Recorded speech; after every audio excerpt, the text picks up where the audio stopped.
Got it.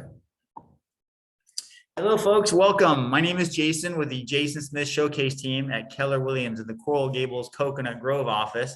And with me today, I have Jason Garcia and Zyrel Villacorte, two of our very valued team members. And for the next hour or so, we're just going to show you the top 5 seller strategies that we're employing right now that are helping people, even in this seller's market that we're in, to get even better results than they otherwise would.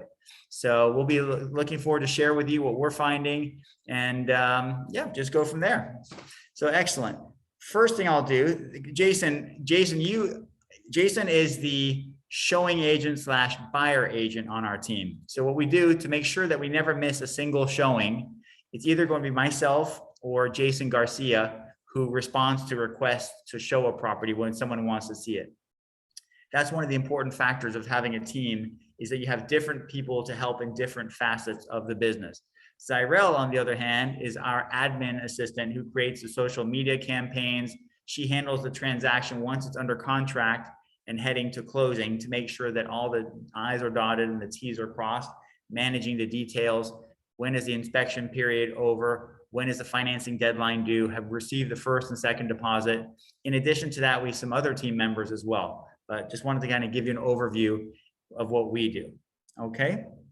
So as I share the screen here, the top 5 things that we are doing in terms of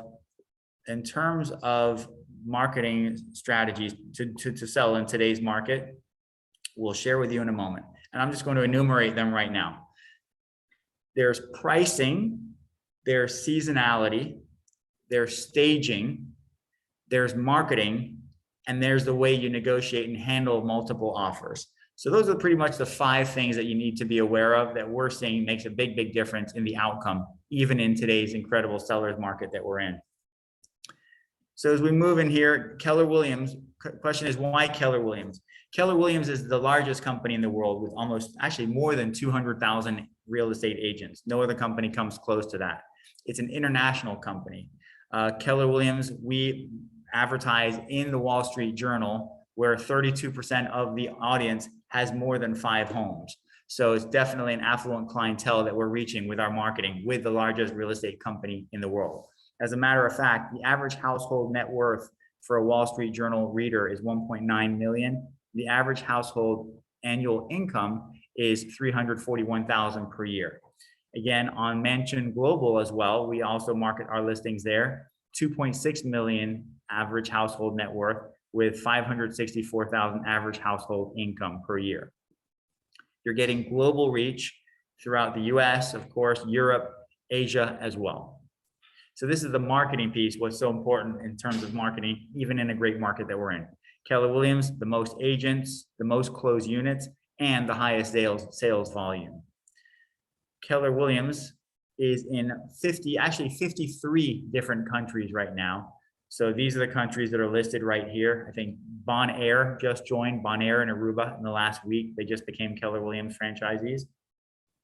And so here we are in Miami. I think everyone here would agree that Miami attracts buyers from all over the globe, right? So it's nice to have a global company when you're attracting a global audience. New York, of course, coming to Miami in droves, the Northeast, many of them seeking to reduce their taxes because there's no personal state income tax here in Florida. So they love Florida for that reason. Same thing in California. We're seeing a lot of buyers coming from California. As a matter of fact, Jason Garcia and I, we were in the Coconut Grove recently, and we came across this one street. Remember that, Jason? Where 6 or 7 of the people that had moved in within COVID in these $1 to $2 million homes had all come from New York, New Jersey, correct?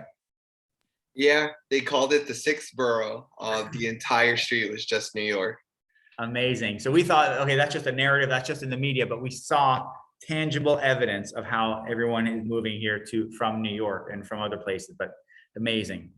So we were in Africa, we're in Asia, Europe, you name it. So we have a presence. As a matter of fact, our team is doing a class for Keller Williams Malaysia in another week or two, where we'll be teaching agents in Keller Williams Malaysia our best practices of working with sellers here in the States. So moving on, again, marketing, it matters. It's one of the things that the top 5 strategies. having market share, Keller Williams is also number one regionally in Miami, Broward, Palm Beach, and Martin counties with 18,803 units sold versus 14,000 for the number two. Okay, so here you can see us. Been around. My name is Jason. I've been a real estate agent and broker. I had a brokerage with 50 agents. We're the top 100 brokerage offices in Miami, and we merged with Keller Williams back in 2017. Proud to say that back in 2019, we were number one group out of 300 agents in our office in Coral Gables, Coconut Grove.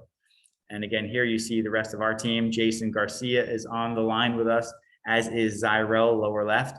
We also have Geraldine Bacan, and Greg Herskowitz is the real estate attorney that we send all of our business to.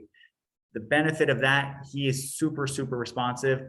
On a Saturday or a Sunday, if our clients have a question on a contract that we really need to get the language ironed out before we go into contract, he's there to help us, and it's a very valuable resource that every team member plays. They help us in many different ways.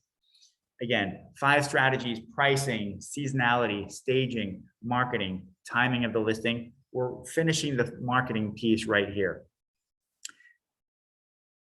Myself, I travel around the country for Keller Williams, being paid to teach other Keller Williams agents around the country, and again, Malaysia and Philippines in the past, to help them with best practices, because I enjoy teaching and I've been in the business for 21 years. MLS, there's 55,000 realtors in Miami. So why not put it on the MLS so you have access to all 55,000 realtors and their buyers having access to see your property, right? Supply and demand, increase the demand by doing so.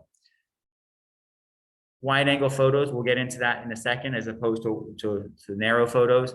Blue sky guarantee. Zyrell emails the drone videos, which you'll see in just a moment, of our listings, showing a sense of place and the community, the schools, the parks, the restaurants, the grocery stores. She emails that to the 17,000 people in our database, as well as putting it on the MLS, as well as putting it on social media. Your listing featured on the front page of our website, which is showcasemiami.com. Keller, so advertised in 19 languages. Again, we're a global brand, global company. Keller Williams has a strategic partnership with Facebook, which positions our Facebook ads further up top, at the top of news feeds, because we have a great relationship with Facebook. Strategic partnership, I should say. Another thing is that at 1% of all of our commissions for our team, the Jason Smith Showcase team, goes to Big Brothers Big Sisters, which is our partner, if you will, our charity partner. I've been a Big Brother myself for 20 years, so it's near and dear to my heart, and we really want to give back to the community that we serve here in Miami. Virtual staging, we'll get into in a moment. Drone video, we'll get into in just a moment. Broker open houses that slowed down during COVID. Now it's definitely, we're seeing more of those open houses. Jason, you're getting, I would say on Mary Street, you had lots of response to the open house about a month ago, correct? I believe about 40 people showed up. It was crazy. It was kind of what you hear in those stories where it's just a madhouse of people everywhere. That's kind of how it was. And because of that, we're able to create a lot of excitement. People who are interested saw other people who are interested, and were able to get an offer or a few above asking. Nice. And that was, much of that was because of Zyrell and her promoting it on MLS and the different channels that we have, announcing the open house. So that's an example of the teamwork that's required to really have a successful open house where 40 people show up. And as a matter of fact, 6 offers came in from that property. They're coming in at 50,000 over asking, several of them. So again, just completing the marketing piece here, getting the right shot at the right time of day. We decided that the best time to show this house, which had expired with another company, was to get it in the evening, because it was such a dramatic interior when the lights were on, when the sun was setting. So the pool looked beautiful and just very, very colorful. That was a shot that allowed us to get the property sold after it had languished and expired with another company. Staging. Here's a story of staging. On the left here was a listing. This is a rooftop terrace. Here's the dining room with the 20-foot high ceilings. This property had been on the market for 3 years. and we were the third agent that came in to handle the sale. The first thing that I noticed when we came in there is that there was no furniture. It was dark. It just didn't have a good energy to the property. So we brought in a professional stager, and we have an interview with her. We're happy to share it with you. And she met with the seller, and she presented 3 different packages: the medium, the lower level package, medium package, and the more expensive, complete, thorough package. Our seller, to her credit, went with the thorough package, the top tier, which included the dining room furniture over here, the living room furniture on your right. The rooftop terrace now was staged. And the good news is that this was sold after being 3 years on the market with some great agents. We were able to sell it within 60 days, get 2 offers competing, and they sold for $10,000. We sold for $10,000 over asking price. I think that's a really important testimonial on staging and how important that can be, and having adequate lighting as well in a property. If a seller isn't willing to invest the kind of funds that is sometimes required to do that type of a staging package, there's also the virtual staging, which is very economical and I think also very effective. Here's a condo that we had listed near Dadeland. It didn't have any furniture in it, as you can see on the left. What we did then was we had virtual furniture put in there, the master bedroom, as well as the living room area, to show where the furniture would go. And that doesn't cost anything extra for the seller. So that's what most of our clients choose. Okay, so now I'd like to go in and show you, that's the marketing piece. So anything to add, Zyrel or Jason, from the marketing that I might have missed? No, if we could show the video of the drone Good on idea. YouTube, Let's that would do be it. great, so they get an idea of how we promote that. Perfect. Exactly. I'll stop share here so you can do that, Zyrel. Great idea, Jason. Okay. Great. So let me show you first the one that we have for the drone. Mm-hmm. There it is.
Thank you, Zyrel. Great. Great, So you can yeah. see the intention right there in that drone video is to show not just the property and the surroundings, but the shops, the grocery stores, where it is in proximity to the bay, where it is in proximity to downtown, so that not just the Miami buyer, but the national or international buyer gets a picture's worth 1,000 words feel of what this property is like. And then we just put those images out there everywhere. It matters if we want to get the highest price for our sellers. So exactly. And then as far as the staging, there's a video that Zyrel can share with you. We won't go through the whole video right now, but we can share this interview with a professional stager if you'd like to get her insights as to what it takes to sell a property. Please just email Jason at jasonsmithshowcase.com, and I can ask Zyrel to send that over to you. Great. So moving on, let's go into now. I will take control of the screen and I'll go into trend graphics now. Trend graphics, which is, it gives us a real good idea of what the market is doing at any point in time. So go over here.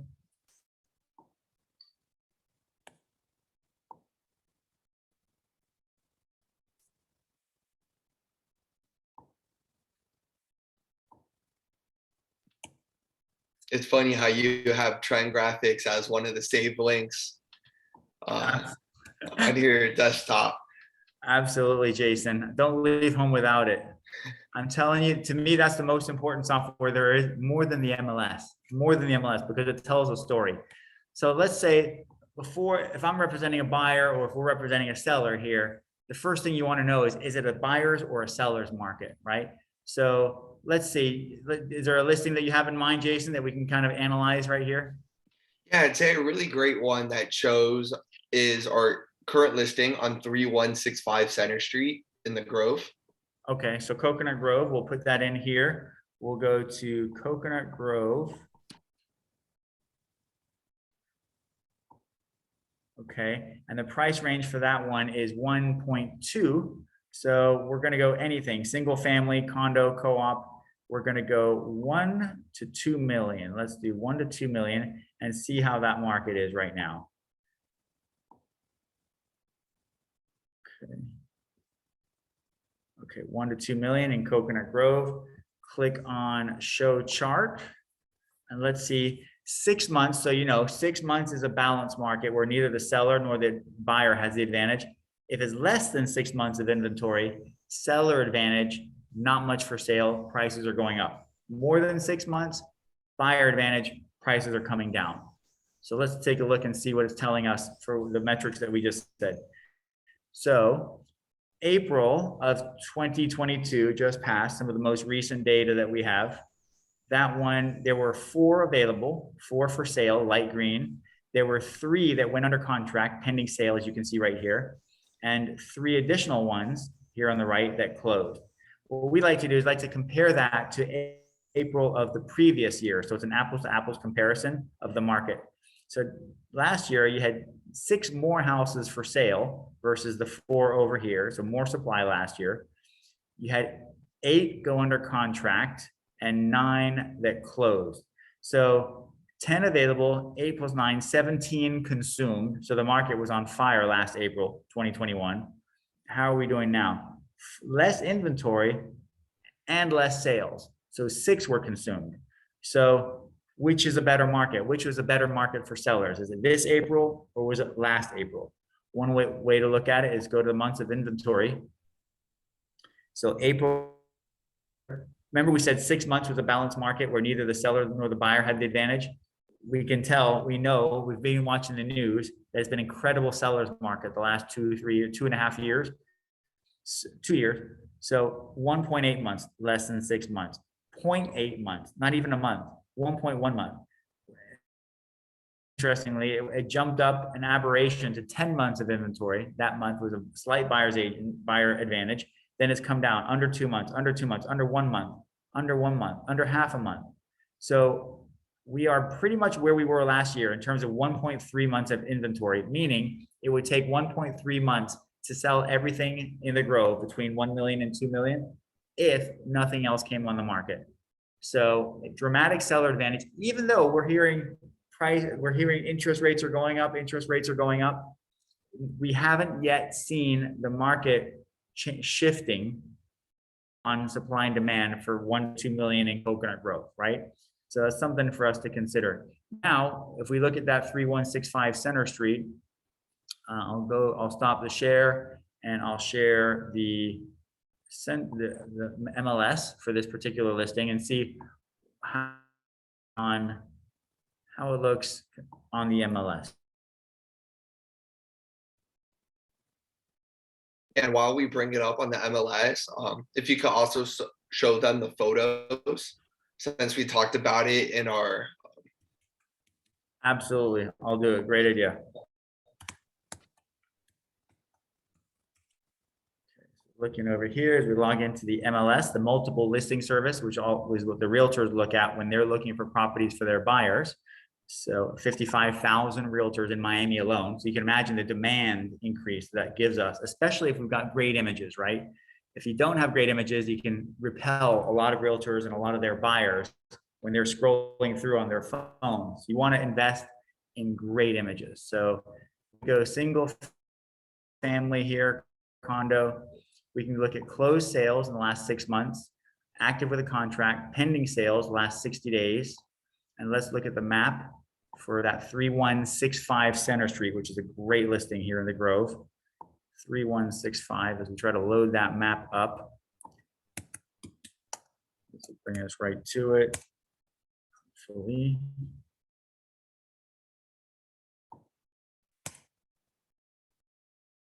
So we're gonna go to Coconut Grove. It's here, Center Grove, between McDonald Street and 27th Avenue. And now we're looking at, let's say, for 3 bedrooms or more, 3 bedrooms or more results.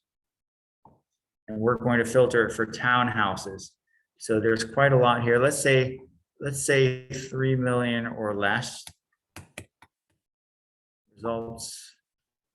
Okay, we're going to look at just the townhouses so we have a good idea of what's going on. Let's see here. I'm going to go to 2 million or less to make it simpler for us so we don't have to waste any time here. Looking here, the ones that are townhouses that don't have unit numbers.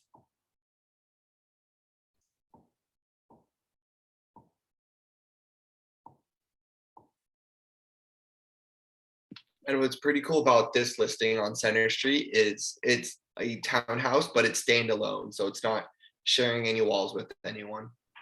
Definitely a good advantage. Your buyers that seem to be a very important point when they're looking at it, right? Yeah, since it's considered a townhouse, they're always shocked that it's standalone.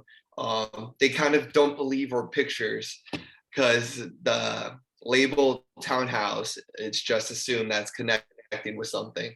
So when it's by itself, they're always very surprised and very happy.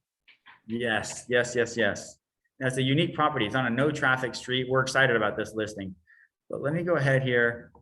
And so we're refining it. These are single family these are townhouses in Center Grove, Center Coconut Grove, walking distance to the shops, the restaurants, the movie theaters, the bars, the parks, and Biscayne Bay.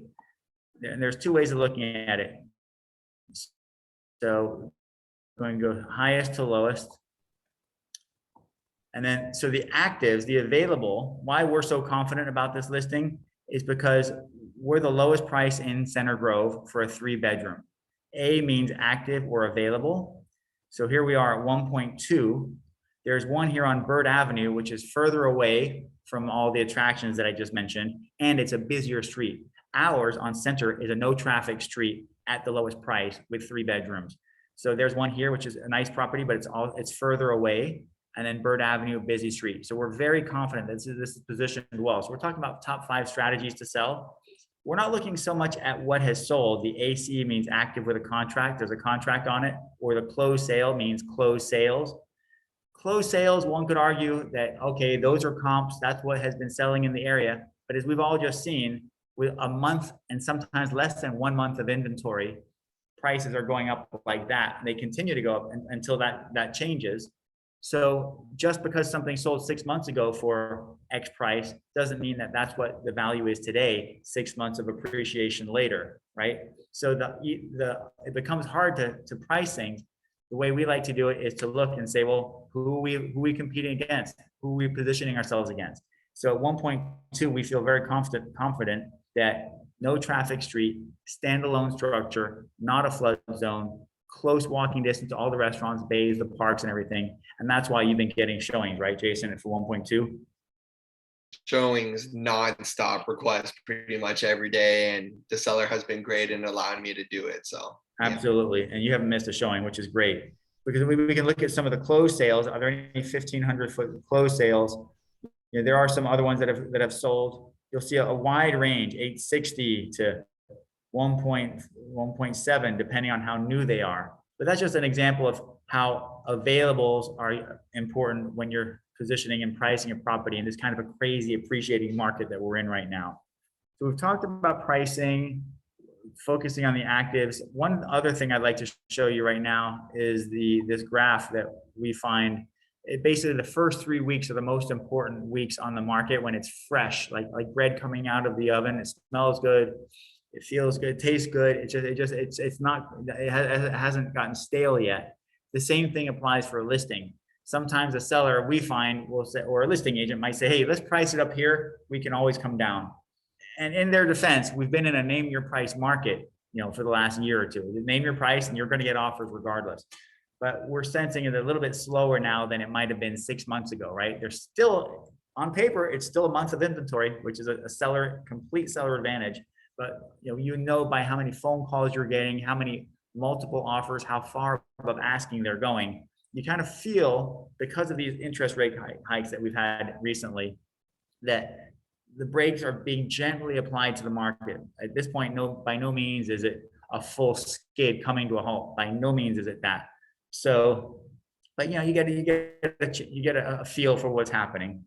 So we talked about marketing, staging. Seasonality is another thing. If we go back to sharing the screen, this would be interesting to take a look at trend graphics that we had here.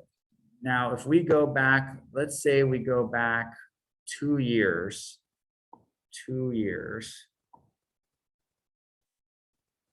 because we talk about peak season, right? For South Florida, peak selling season. Question is that just conjecture? Is that just us talking, or is it based on fact?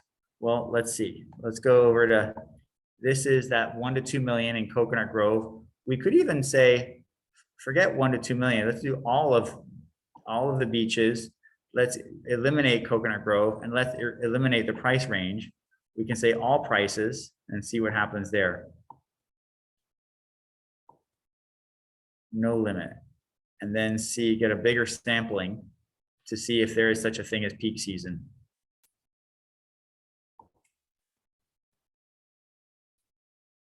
Should refresh in just a moment. We're going back 2 years over here. And basically the conjecture, the thought process is that my opinion is this, my observation, 21 years in the business, is that condo has a peak season, which is different than single family. Condo peak season, when people from up north start to come down to Miami for the beautiful weather, South Florida, they're starting to come down here in October, November. Once our summer is gone, once it's getting colder up north, they're starting to come to Miami. So with that being the case, you would expect sales to increase in November till about the end of peak season, weather-wise, which is April. So let's see if that's true. We look at April 2020. Granted, that's when COVID was kicking in. That's when you started to see it was an aberrant market at that point. But let's just pretend for a second. April, May, June, that was aberrant in that you saw beyond the typical peak season into the summer, it's still starting to accelerate even more. Now let's go to March of 2021. Let's go to October of 2020. So October of 2020, November, sales went down a little bit. And then January, the holidays are here. We saw a bump when people are here for January, February, March, which is peak season. The numbers do indicate in pending sales that we did have an increase. So yes, that is true. You have a peak season brings more sales. Let's see what happened the next time around. October 2021 into Christmas, the holidays, sales slowed down, pending sales slowed down. And then in January, from December to January, February, March, it went up, and then it started to slow down towards April. So you did see a bump as well in the peak season months, say from holidays to April, which I find is always the busiest for condo. And you know what? Let's change it around. What happens if we say not single family? Let's just say condo and see if that changes things at all. Show chart.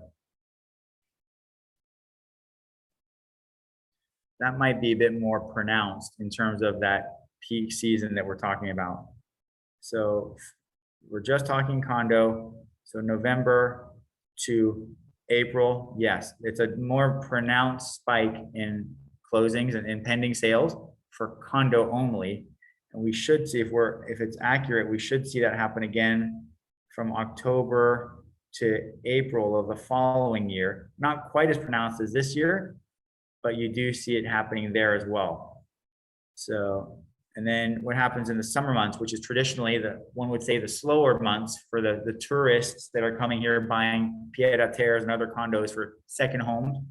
So you're not seeing a spike in June through October, hurricane season, no spike there in 2020. Let's see what happened in 2021.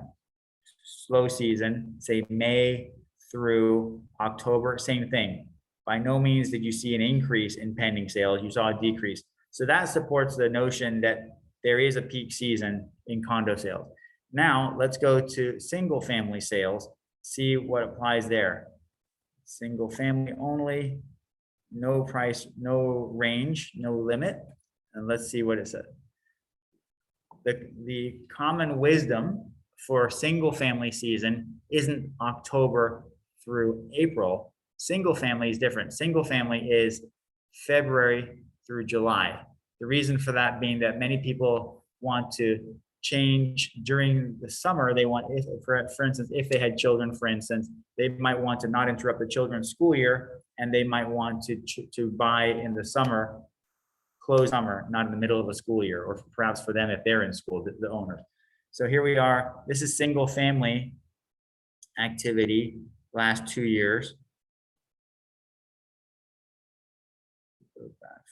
Okay, so you see a dramatic spike into those summer months when condo season ended around April. Here you're just starting to see the single family market taking off. April, May, June, July, it peaked, a massive increase in under contracts. And then let's see what happened the following year, which should be February through July.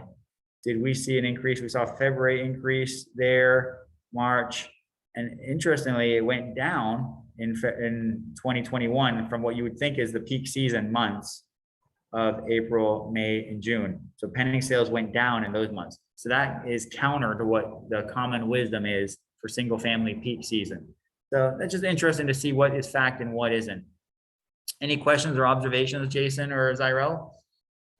No, definitely notice this year the peak season for the condos.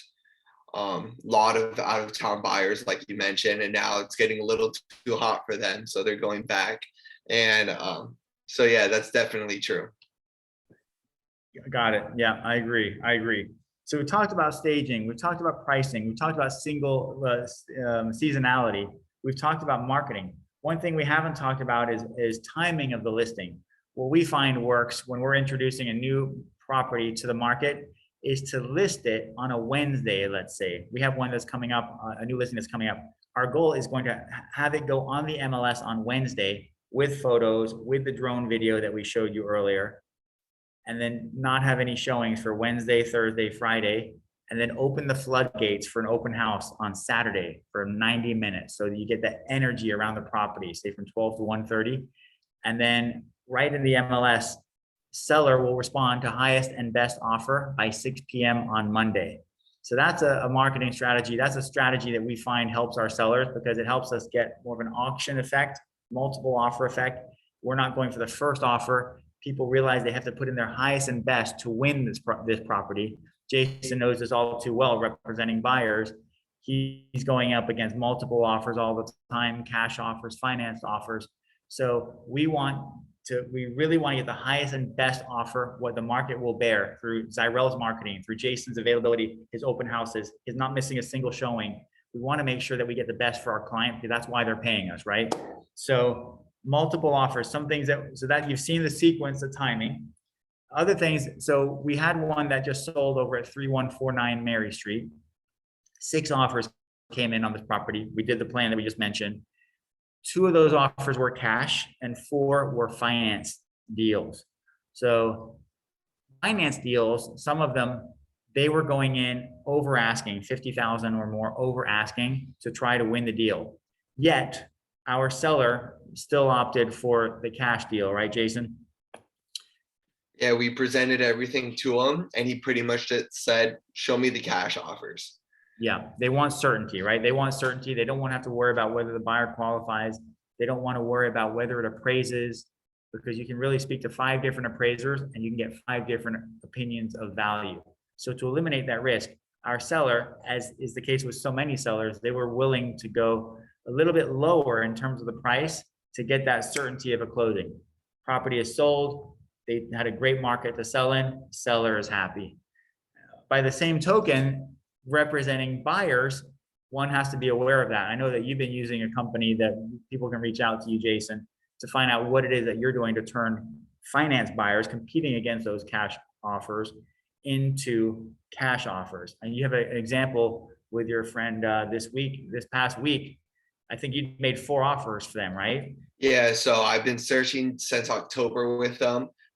I believe it was 4 offers with this new cash offer service that we're working with. The first offer I put in got accepted. So it does work. People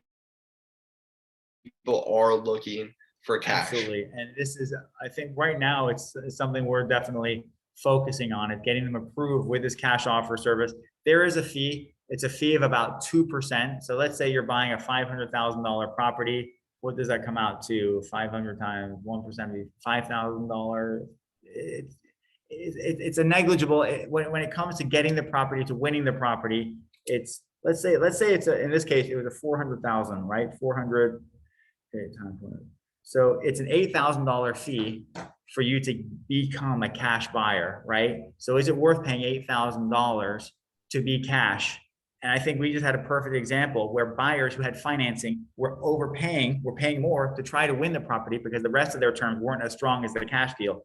We're saying that you can save money. Yes, you're paying $8,000 for the benefit of being a cash buyer, but you're going to get the property for less because you won't have to pay more. The sellers will want your cash offer. So the other things that we're evaluating when we had the 6 offers come in on that property was how big is the first deposit? How big is the second deposit? You typically want to have at least 5% of the purchase price between the first and the second deposit for it to be a good deposit from a seller standpoint. Price, of course, is a natural. The shorter the inspection, the better for a seller. That way you're not taking it off the market and wondering if the buyer will proceed while the clock is ticking as a fresh new listing. We said the first 2 weeks are critical weeks. So you don't want to go under contract and find out after taking it off the market for 2 weeks for an inspection with that buyer number 1 that came in on day 1 that they're not moving forward. You've just wasted that valuable first 2 weeks on the open market. So something to factor in. Time to close, how soon will it close? Market conditions can change. We're all seeing things happening in the world, interest rates change, politics, all kinds of stuff can happen. So the faster you get it closed as a seller, the better off you are. Appraisal language, if you're going with a finance deal, making sure that there's some type of language in there that says that you can try to get the buyer to say, yes, they'll pay a bit more than the appraised value should the appraisal come in lower. That's common language in all our contracts these days. And another thing that we're seeing is the seller renting or seller staying in the property after closing and renting it for a few months, either at market value or for free or for less than market value, whatever the seller and the buyer can agree on. Well, we didn't see that pretty much for 20 years. I never saw that type of thing where the seller would stay in the home for up to a year. We've seen in the last couple of months, we've seen our sellers sell the property and they were able to negotiate staying in the house a year after they put the money in their bank account while they sought to find their next property in this challenging market, for buyers. So that's a little bit about what we're seeing in terms of the top 5 strategies for selling in today's market. If you're looking to sell, whether it's in Miami or South Florida, all of Florida, for that matter, anywhere on the planet, Keller Williams is global. We would be happy to connect you to the right agent so that you have a professional working on your behalf to navigate the market. And they can reach me personally at 786-326-8115. That's 786-326-8115. You can follow us it's called @Showcase Miami on Instagram or Facebook @Showcase Miami. Our website is showcasemiami.com. Feel free to reach out to us there. My email is jason@jasonsmithshowcase.com. Jason, how would they get a hold of you if someone had a question? My phone number is 305-781-4365. 305-781-4365. And my email is J, just the letter J, Garcia at jasonsmithshowcase.com. Great. Well, thank you, folks. Appreciate it very much, Jason. Thank you, Zyrell, for participating. And thank you for everybody for watching this video. We would love to help you. Be well, stay safe, and thank you for watching. Bye. Bye.